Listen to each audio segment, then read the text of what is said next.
Time has a way of burying the sins of men, but the land in Montana has a long memory.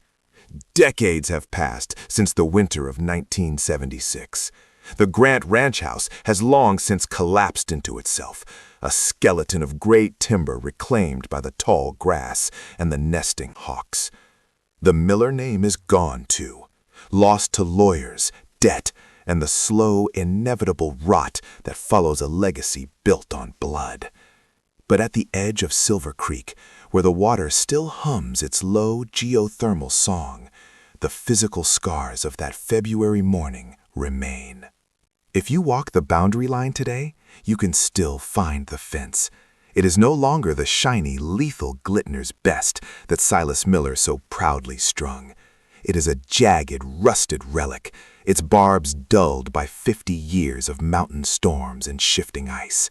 In some places, the willow trees have grown through the wire, their bark swallowing the iron thorns in a slow, silent embrace. The fence posts, once sturdy cedar, are now silvered and leaning, looking like ancient, weary soldiers who have forgotten what they were guarding. The locals still speak of the creek ambush in hushed tones over drinks in the nearby town of Bozeman. They say that when the temperature drops to 40 below and the wind screams out of the Gallatin Range, the atmosphere at the creek changes. The air grows thick and heavy, as if the oxygen itself is being crowded out by the ghosts of the past. Some claim to hear the rhythmic metallic ping of a wire under tension, or the muffled, distant thwack of a rifle shot that never truly stops echoing against the limestone ridges. The water of Silver Creek remains dark and clear, flowing over the same stones that were once stained crimson. It doesn't care about property lines, deeds, or the justice of men. It is the ultimate victor, the silent witness to a conflict that proved once and for all that you cannot truly own the land. You can only be buried beneath it. As the sun sets over the ridge, casting long, skeletal shadows of the rusted wire across the snow, the legacy of the Montana blizzard ambush stands as a grim reminder. Some boundaries are written in ink, but the ones written in blood never truly fade. The arrest of Silas Miller did not involve a high-speed chase or a dramatic standoff. It was as cold and quiet as the massacre itself. When Sheriff Henderson's Jeep pulled into the Miller driveway, the sun was beginning to dip behind the jagged peaks of the Gallatin Range, casting long, bruised purple shadows across the snow. The Miller ranch house, a grand structure of timber and stone, looked less like a home and more like a mausoleum. Smoke curled lazily from the chimney, the only sign of life in a landscape that felt like it had been held under water for too long. Sheriff Henderson stepped onto the porch, his boots echoing with a hollow, rhythmic thud on the frozen cedar planks. He didn't draw his weapon. He simply knocked on the heavy oak door. 3 slow, deliberate strikes that sounded like the tolling of a bell. The door opened to reveal Silas. He wasn't hiding. He wasn't armed. He was sitting in a high-backed leather chair by the hearth, the orange glow of the dying fire dancing in the deep lines of his face. He looked older than he had 2 days ago, as if the weight of the souls he had taken had finally begun to settle into his own bones. On the table beside him sat a half-empty bottle of rye whiskey and the Remington 700, cleaned and oiled, resting like a loyal dog at his feet. "It's done, Silas," Henderson said, his voice flat and devoid of the warmth they had shared as young men. Silas didn't look up. He stared into the embers, his eyes reflecting a heat that didn't seem to reach his heart. "The water's mine, Bill," he whispered, his voice a dry rasp. "The map says it. The law says it. I just defended what's mine." "The map doesn't cover what you did at the creek, Silas. There's 4 men frozen solid down there who'd beg to differ about your justice." Silas finally looked at him. There was no remorse in his gaze, only a terrifying, hollow conviction. He believed he had won. He had secured the future of his ranch by destroying the future of his soul. He stood up slowly, his joints popping in the quiet room, and held out his wrists. The metallic click of the handcuffs was the final punctuation mark on a century of neighborly tension. As they walked him to the jeep, Silas looked out over his vast white kingdom. The land was his. The Silver Creek would flow for his cattle alone. But as the wind picked up, whistling through the porch eaves, it carried a sound that Silas would hear for the rest of his life in a concrete cell. The phantom sound of wire cutters snapping through a fence, and the dry crack of a rifle that would never truly stop echoing in the Montana frost. He had his land, but the land was now a curse, a blood-soaked map that no one else would ever want to walk. The law arrived not with a roar, but with a slow, hesitant crunch of tires on frozen crust. Sheriff Bill Henderson had lived in Gallatin County for 50 years, but he had never seen the sky quite as hollow as it looked that Monday morning. The blizzard had finally broken, leaving behind a world so white it burned the retinas. When the call had come in from a neighbor about stray cattle and a blue Ford that hadn't moved since Saturday, Henderson felt a cold knot tie itself in his stomach. He knew the history of the Silver Creek. He knew the men involved. And he knew that in Montana, silence is usually the loudest warning. As the sheriff's department Jeep Wagoneer crested the ridge, the scene below laid itself out like a macabre map. From this distance, the truck and the bodies looked like discarded toys dropped in the sand. Henderson stopped the vehicle and stepped out. The air was still 40 below, a sharp crystalline cold that made the oil in his service revolver thick and sluggish. He didn't rush down. He stood for a moment, adjusted his Stetson, and let the sheer, senseless scale of the scene sink in. Walking down to the creek was like entering a cathedral of ice. The silence was absolute. Every step Henderson took sounded like a bone snapping in the stillness. When he reached the truck, he found the first victim. Elijah Grant was still slumped over the hood, his body now a permanent part of the Ford, fused to the steel by a thick sheet of translucent ice. His eyes were open, filmed over with frost, staring at the sheriff with a vacant, icy judgment. "God Almighty," Henderson whispered, his breath a thick cloud of steam. His deputies began to move around the site, their movements stiff and reverent. They found the sons, one by one, buried under a foot of fresh powder. They had to use shovels not to clear a path, but to unearth the dead. As they brushed the snow away from young Thomas's face, the sheriff saw the shattered glass still embedded in the boy's skin like tiny diamonds. It wasn't a crime scene. It was a museum of a feud that had finally reached its logical, bloody conclusion. Henderson knelt by the fence line. He saw the wire cutters, still gripped in Elijah's frozen, leather-gloved hand, just inches away from the rusted barb that had started it all. He looked up at the limestone ridge, noting the vantage point, the clear line of sight, and the calculated cruelty of the position. There was no mystery here. There were no unknown suspects. In a county this small, you knew who held the grudge and who held the rifle.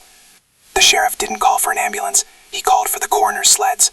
As he stood there, watching his men struggle to lift the frozen weight of the Grandboys, he felt the age of the land pressing down on him. The Silver Creek bubbled on, indifferent to the yellow police tape fluttering in the wind. The law had arrived, but it was too late to save anything but the story. The storm did not stop for the dead. As the echoes of the final shots were devoured by the gale, a heavy, suffocating silence returned to the valley, a silence more violent than the gunfire. The air, once filled with the screams of men and the roar of engines, was now occupied only by the rhythmic, metallic ping of the wind hitting the bullet-torn sheet metal of the blue Ford. The truck sat idling for a few minutes, its exhaust a ghostly white plume in the gray air, before the fuel line froze or the engine finally choked on its own sorrow, sputtering into a dead, cold hunk of iron. Silas Miller stood at the edge of the creek, his boots buried in the drift. He watched the steam rise from the bodies of the Grant family, a faint, disappearing mist that represented the last of their warmth escaping into the Montana sky. The blood, once a vibrant, terrifying crimson, was already darkening. At 40 below, the transformation is rapid. It turns into a thick, black ice that binds the men to the earth they fought for. Within an hour, the falling snow began its work, dusting the stiff wool of their coats and the glassy, unseeing eyes of the three brothers with a fine white powder. The landscape itself seemed to recoil. The Silver Creek continued to flow beneath the ice, its dark water churning past the spot where the blood entered the stream, carrying the DNA of the Grant family down into the valley, a silent messenger of the massacre. The fence, the jagged, rusted line of barbed wire, stood firm. It was the only victor in this conflict. It held the ground that Silas had claimed, a jagged iron scar across the white flesh of the wilderness. There was no sense of triumph on the ridge. The hired hands had already retreated toward the Miller Ranch, eager to get away from the sight of the work they had done. Silas was left alone with his justice. He looked out over the vast, monochromatic wasteland, a horizon that offered no absolution. The world was now clean, white, and empty, exactly as he had wanted it. But as the wind picked up, howling through the bullet holes in the truck's cabin, it sounded like a choir of the damned. The land had been secured, the water was his, but the price was a stillness so profound it felt like the earth itself had stopped breathing. As Elijah's body slumped lifeless across the frozen hood of the truck, the last thin veil of civilization dissolved into the white Montana mist. This was no longer a dispute over property or water. It was a primal culling. The Grant sons were pinned between the jagged, bullet-sprayed steel of their Ford and a phantom death that breathed fire from the limestone ridge. The blizzard, which moments ago had been their enemy, was now their only sanctuary, a fickle, swirling wall of white that hid them just enough to prolong the agony. Caleb, the eldest, tried to seize the moment. He was a man of reflexes, his mind short-circuiting into pure survival. He lunged into the cab to retrieve the Winchester, his movements frantic and jagged. But as he swung the barrel toward the ridge, a .30-06 round from above tore through his shoulder, shattering the joint and throwing him violently into a deep snowdrift. His scream was a raw, guttural sound that was instantly decapitated by the roar of the wind. Seth, the middle brother, scrambled toward him on his hands and knees, dragging himself through the steaming, slushy gore of his father's blood. He reached for Caleb's coat, his fingers numb and fumbling, trying to pull his brother behind the heavy rubber of the rear tire. All around them, the snow erupted in tiny geysers as bullets searched for their flesh. The sound was rhythmic, thwack, thwack, thwack, the sound of lead meeting bone and frozen earth. The youngest, Thomas, barely 19 and still carrying the soft features of youth, remained paralyzed in the passenger seat. His face was a mask of red lace from the shattered glass, his eyes wide and vacant as he watched Silas Miller finally descend from the ridge. Silas didn't rush. He moved with the methodical, heavy gait of a harvester walking a familiar field. He knew the Grants were broken. Their rifles were jammed with ice or lost in the drifts, and their truck had become a cold, ventilated tomb. This was no longer a battle. It was the clinical finishing of wounded animals. Miller and his men approached through the haze, their silhouettes growing larger and darker. Silas stopped 5 paces from Seth, who was still trying to shield his brother's body with his own. No words were exchanged. There was no room for pleas or curses in air this cold. Silas looked down at them, his eyes as empty as the Montana sky, convinced that he was finally restoring order to his world. He raised his rifle one last time. The final shots were short, dry cracks, like the snapping of frozen kindling. 3 young lives, 3 futures of the soil, were extinguished in the snow, their blood seeping into the dark waters of Silver Creek, finally crossing the line Silas had drawn. The transition from the agonizing stillness of the wait to the eruptive violence of the ambush happened in a heartbeat. Elijah Grant stood by the frozen bank, his boots crunching on the treacherous mix of ice and gravel. He didn't look up at the ridge. His world had narrowed down to the single strand of Glitner's best barbed wire that hummed with tension in the wind. He raised the iron wire cutters, the metal cold enough to bond to his skin. He was a man performing a chore, unaware that he was actually performing a sacrifice. On the ridge, Silas Miller squeezed the trigger. The sound was not a bang. In the thin, sub-zero air, it was a dry, whip-like crack that seemed to shatter the very atmosphere. The .30-06 round traveled faster than the scream of the wind, a kinetic hammer that found its mark with terrifying precision.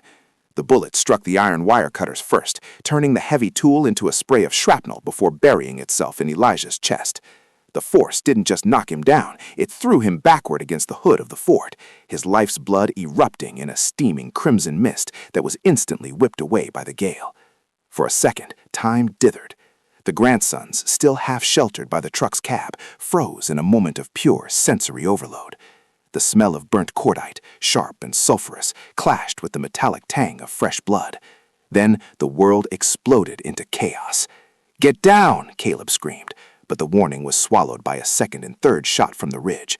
The hired hands had joined in, their fire rhythmic and clinical. The passenger side window of the Ford disintegrated into 1,000 diamond-like shards of safety glass, raining down on young Thomas, who was scrambling for the Winchester in the gun rack. The truck, once their only sanctuary, was now a steel trap. Every thwack of lead hitting the door panels sounded like a sledgehammer striking an empty barrel. Seth Grant tried to drag his father behind the front tire, his fingers slipping on the gore-slicked canvas of Elijah's coat. He looked up, squinting against the stinging sleet, trying to find a target in the white void above. He saw nothing but the gray limestone and the muzzle flashes, brief orange sparks that looked like dying stars in the blizzard.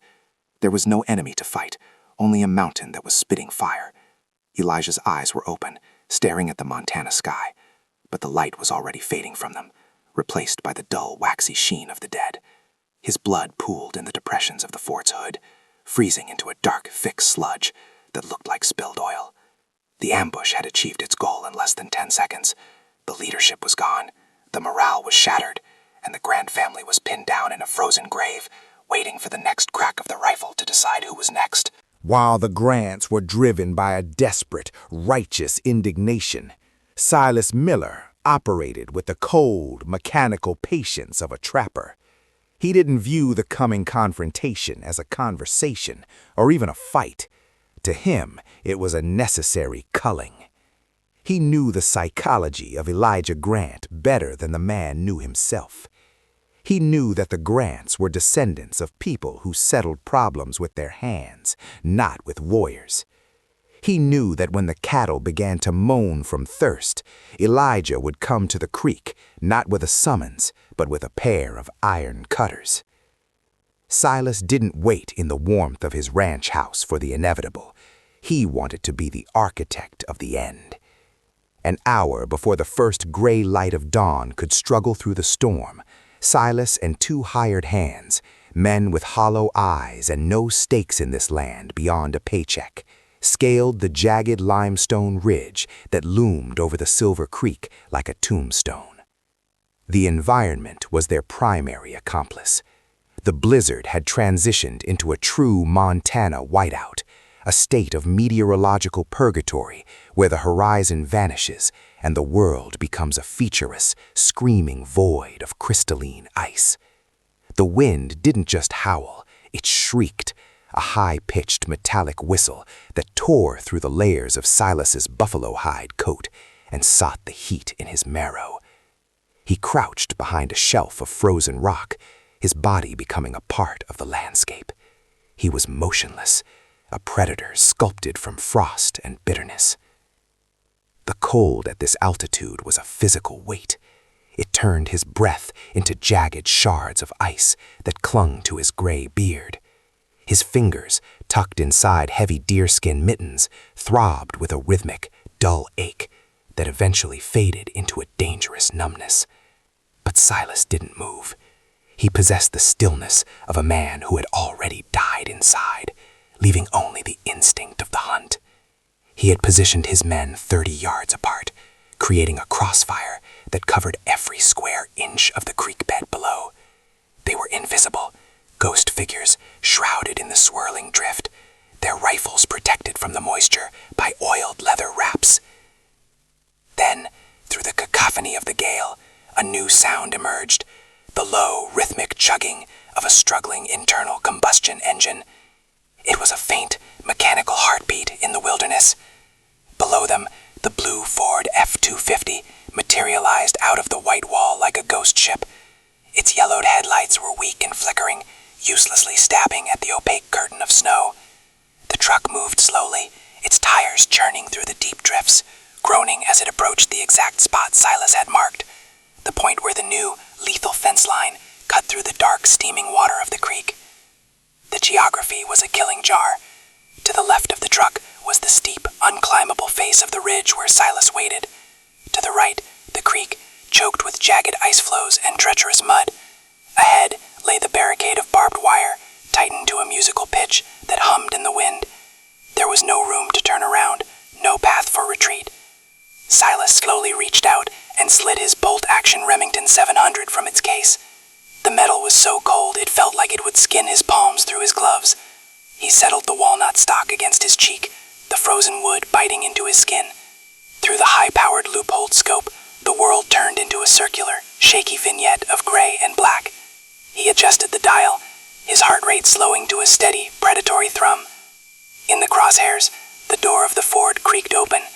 The wind caught it, slamming it against the frame with a sound like a muffled gunshot.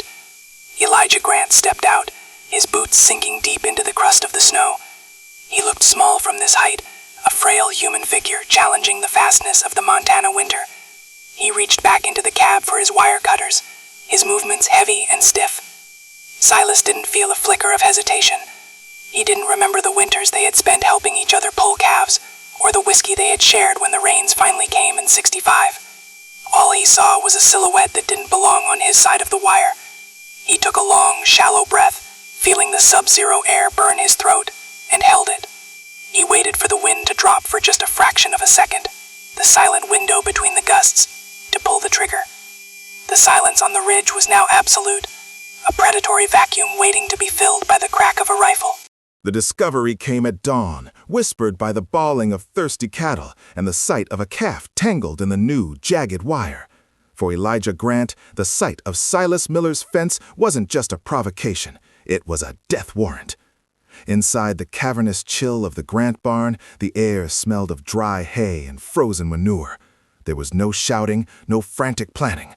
The Grants were men of the earth, and they understood that in a place as harsh as Montana, certain insults can only be washed away with action. Elijah stood by the workbench, his breath forming thick plumes of steam in the dim light. He was a man built of grit and silence, his spine straightened by the weight of a lifetime of struggle. With steady, calloused hands, he reached for a pair of heavy-duty iron wire cutters. Beside him, his 3 sons, Caleb, Seth, and young Thomas, moved like shadows. They didn't need to be told what was coming. They donned their heavy canvas coats and pulled their wool hats low over their ears, their faces hardening into masks of grim determination. The ritual was old, almost primal. Caleb reached for the Winchester 1894, hanging from the gun rack, checking the lever action with a metallic clack-clack that echoed through the rafters. Seth grabbed a box of .30-30 shells, the brass casings cold and heavy in his pockets. They weren't looking for a fight, but they were prepared for the end of one. They believed in the law of the land, and the law said that a man who steals water is a man who steals life. They piled into their 1972 Ford F-250, the blue paint faded and chipped by years of gravel roads. The engine groaned, a mechanical beast protesting the 40-below cold, before turning over with a violent shudder that vibrated through the frame. As the truck pulled out of the yard, its headlights cutting weak yellow tunnels through the swirling snow, there was a sense of finality. They were leaving the safety of the hearth for the uncertainty of the ridge. Elijah gripped the steering wheel, his knuckles white, staring straight ahead into the white abyss. He wasn't just driving toward a creek. He was driving toward a reckoning that had been 50 years in the making. The greed of Silas Miller was not a sudden fever. It was a slow erosion, like salt eating away at the roots of a mountain. By February 1976, as his bank accounts grew as hollow as his parched pastures, Silas had ceased to see his neighbors as men. To him, the Grants had been reduced to mere figures in a ledger, obstacles standing between him and the survival of his own crumbling empire. His mind, sharpened by decades of brutal labor and inherited bitterness, had forged a warped logic. Every drop of water a Grant cow swallowed was a coin stolen directly from his pocket. He sat in his study, a room where the air was stagnant with the heavy stench of cheap cigar smoke and the dry rot of old ledgers. The only light came from a single green-shaded desk lamp, casting long, trembling shadows across walls adorned with the glass eyes of dead stags. Silas didn't look at the fire. He stared at a tattered county map, his fingers gnarled by arthritis and the mountain cold, tracing the contours of Silver Creek over and over. In his eyes burned not just anger, but the cold, calculating fury of a man who believed the world owed him more than it could ever pay. His fatal flaw was the conviction that land belonged not to those who nurtured it, but to those who had the iron will to hold it. This greed had cauterized his capacity for mercy. When his own son pointed out that the Grants' herd wouldn't last a week without access to the spring, Silas only tightened his grip on his glass of rye whiskey. To him, the death of his neighbor's cattle was merely a prelude to the eventual seizure of their land for pennies on the dollar. He didn't just want the water, he wanted the dominion that came with it. That night, he didn't sleep. He listened to the wind battering the timber frame of the house, and in every gust he heard the ghosts of his father and grandfather whispering that in Montana, softness was a death sentence. He had become a slave to his own possessions. His identity was so inextricably woven into his acreage and boundaries that any perceived trespass was felt as an assassination attempt.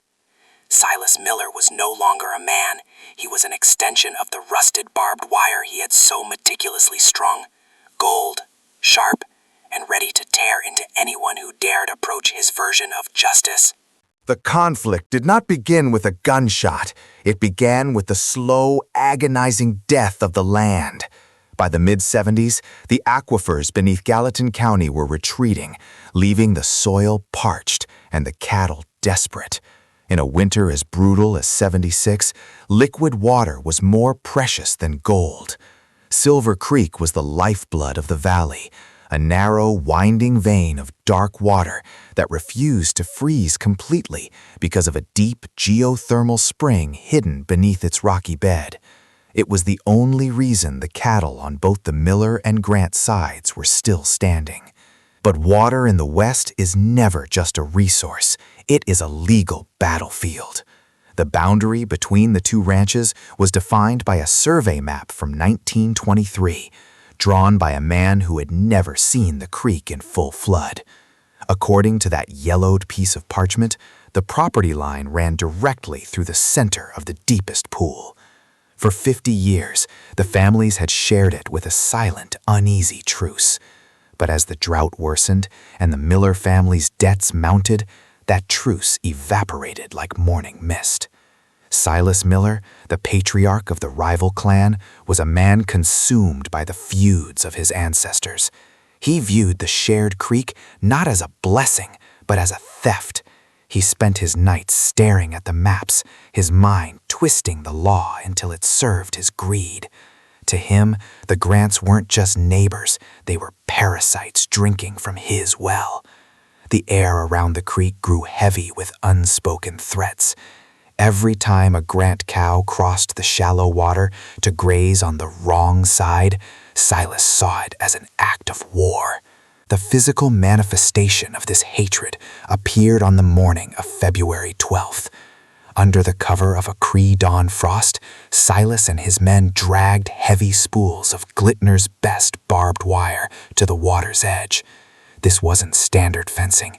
It was a jagged 4-point wire designed to tear hide and spirit alike.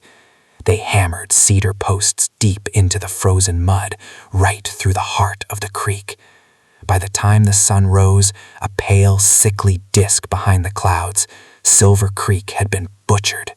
A shimmering silver and rust barricade now sliced the water in two. On the Grant side, the flow was shallow and choked with ice.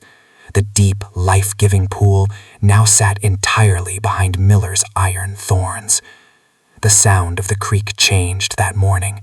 The soft babble of flowing water was replaced by the metallic ping of tension as the wind vibrated the over-tightened wire. It was a declaration of total war, written in iron and wood, ensuring that only one family would survive the winter. The interior of the Grant Ranch house was not a place of comfort, but a fortress of necessity. In 1976, luxury in Montana was measured by the thickness of your walls and the height of your woodpile. Inside, the air was a thick, stagnant soup of smells.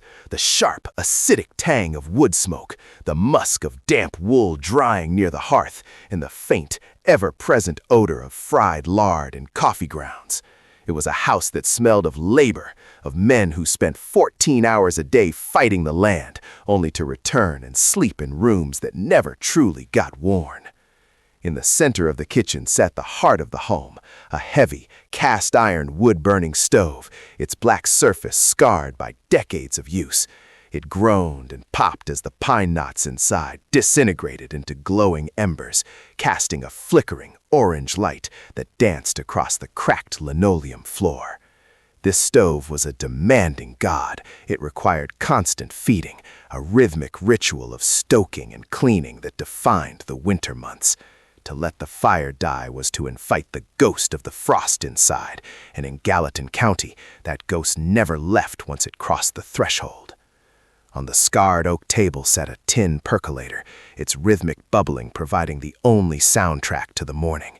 The coffee was black as crude oil and twice as bitter, brewed to keep the blood moving when the wind chill turned it to slush. Beside it lay a pair of leather work gloves, stiffened by salt and grease, curled into the shape of hands that had spent a lifetime gripping steering wheels, shovel handles, and the cold steel of rifles. Everything in this room had a texture, the rough grain of the unpainted walls, the cold smoothness of the porcelain sink, the grit of dirt tracked in from the barn that no amount of sweeping could ever truly clear. Outside the frosted window, the world was a blurred white nightmare, but inside, the relics of their lives sat in quiet judgment. A calendar from a local grain elevator hung on the wall, the days crossed off with heavy, aggressive strokes of a lead pencil. A Winchester 1894 hung over the doorframe, its walnut stock rubbed smooth by the friction of 1,000 hunts. This was a world where tools were extensions of the body, and the body was merely a tool for the ranch. There was a profound silence in the house before the tragedy, a silence not of peace, but of exhaustion. It was the quiet of men who had said everything there was to say to one another years ago. They communicated in nods, in the way they laced their boots, and in the shared grim understanding that the Silver Creek was drying up, and with it, their future. The house felt heavy, as if the very timber was soaked in the anxiety of the coming drought, a weight that pressed down on the shoulders of the Grant men until the only way to find relief was through the violence that awaited them in the snow. The wind in Montana doesn't just blow, it carves. In the winter of 1976, it carried the weight of a dying era, a brutal, unforgiving gale that screamed across the Gallatin Range, stripping the heat from anything foolish enough to breathe. The mercury had retreated deep into the glass, shivering at 40 degrees below zero. At that temperature, the air is no longer a gas. It is a solid weight of ice crystals that lacerates the lungs with every desperate gasp. The sky was the color of a bruised lung, a heavy, oppressive gray that promised no mercy, only the slow, rhythmic burial of the world beneath a shroud of white. But on this morning, the pristine silence of the high plains was violated. Near the boundary of the Miller and Grant estates, where the Silver Creek usually hums a low song of life, there was only the jagged geometry of violence. Against the blinding, monochromatic wasteland stood 4 statues. They were not made of stone, though they were just as cold. They were men, the Grant brothers and their father, Elijah, frozen in the grotesque choreography of a final panicked moment. Their heavy wool Mackinaw coats, stiff with frost, were stained with something that didn't belong in this white world. Blood at 40 below does not flow. It erupts, steams for a fraction of a second, and then crystallizes into rubies of ice. It had sprayed across the rusted barbs of the fence line, turning the iron wire into a jagged necklace of frozen gore. Elijah Grant lay face down, his gloved hand still clutching a pair of heavy-duty wire cutters. He had died reaching for the very thing that had doomed him, a boundary. His oldest son, Caleb, was slumped against the tire of their 1972 Ford F-250, his eyes wide and clouded with the rime of death, staring at a horizon he would never reach. The truck's engine, once a symbol of American grit, was now a cold hunk of dead steel, its radiator cracked by the expanding ice, venting a final sigh of antifreeze that smelled sickly sweet against the metallic tang of the massacre. There was no sound here but the rhythmic snapping of a loose strand of barbed wire hitting a fence post. Clink, clink, clink, like a metronome for the dead. The violence had been surgical, sudden, and fueled by a hatred that had simmered through 3 generations of drought and dust. This wasn't a crime of passion, it was a harvest. A settling of accounts written in the language of lead and frost. As the snow began to drift, slowly filling the hollows of their upturned collars and settling in the creases of their lifeless hands, the true horror became clear. They hadn't just been killed, they had been left as markers, warning signs for a world that had grown too small for 2 families to share a single drink of water. This was the Montana Blizzard Ambush, a testament to the fact that when the earth freezes solid, the human heart only gets cold.